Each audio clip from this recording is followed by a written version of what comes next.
নবান্নের কাছে রাস্তার ছবি দেখার পর বুঝতেই পারছেন গোটা রাজ্য জুড়ে রাস্তার কি বেহাল পরিস্থিতি।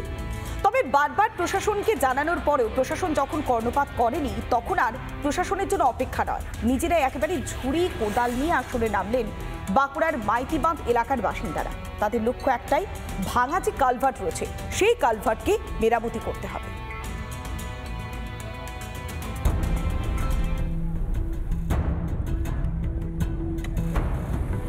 পাশে নেই প্রশাসন, তাই নিজেরাই ঝুড়ি কোদাল নিয়ে ময়দানে। বাঁকুড়ার হিড়বাঁধ ব্লকের মাইতিবাঁধ এলাকায় গ্রামবাসীরা নিজে হাতে কোদাল ঝুড়ি নিয়ে তারা নেমে পড়লো কালভার্ট মেরামত করতে। আসা যাওয়ার খুব অসুবিধা হচ্ছে, মেয়ে ছেলেগুলি যেতে পারছে না। এই যে বড়ামড়ি হাই স্কুল আছে, সেই ছেলেগুলি যাতায়াতে অনেক অসুবিধা হচ্ছে। ঘুরে ঘুরে সে ডিয়াসডি হয়ে, তাছাড়া কোনো বিকল্প কোনো রাস্তা নেই। বর্ষা শুরুতে জলের তোরে ভেঙে পড়েছিল কালভার্ট। অভিযোগ, 2 মাস ধরে বহুবার প্রশাসনের কাছে আবেদন করা হয়েছে, কিন্তু কাজ হয়নি। শেষমেশ গ্রামবাসীরা নিজেরাই নেমে পড়েছেন মেরামতিতে। প্রচন্ড অসুবিধা হচ্ছিল, স্কুল কলেজ হসপিটাল বাজার, মানে জল হলো তো প্রচন্ড, জলের জন্য খুব অসুবিধা হয়েছিল। আমার যাওয়ার জন্য কিছু ব্যবস্থা করলাম যে পাবলিক যাতে যাওয়া আসা করতে পারে।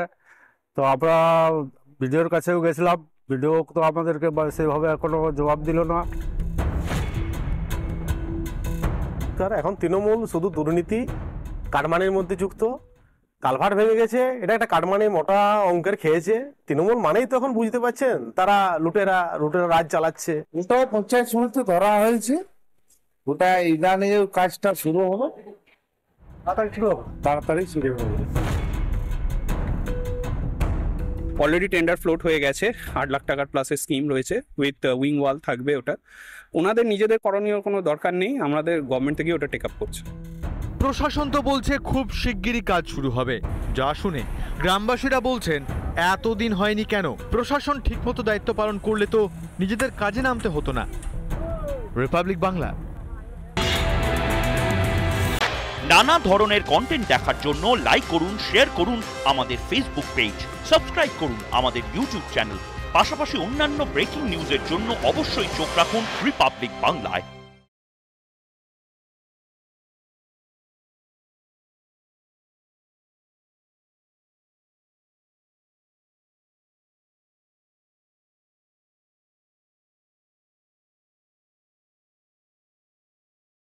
নানা ধরনের কন্টেন্ট দেখার জন্য লাইক করুন, শেয়ার করুন আমাদের ফেসবুক পেজ, সাবস্ক্রাইব করুন আমাদের ইউটিউব চ্যানেল।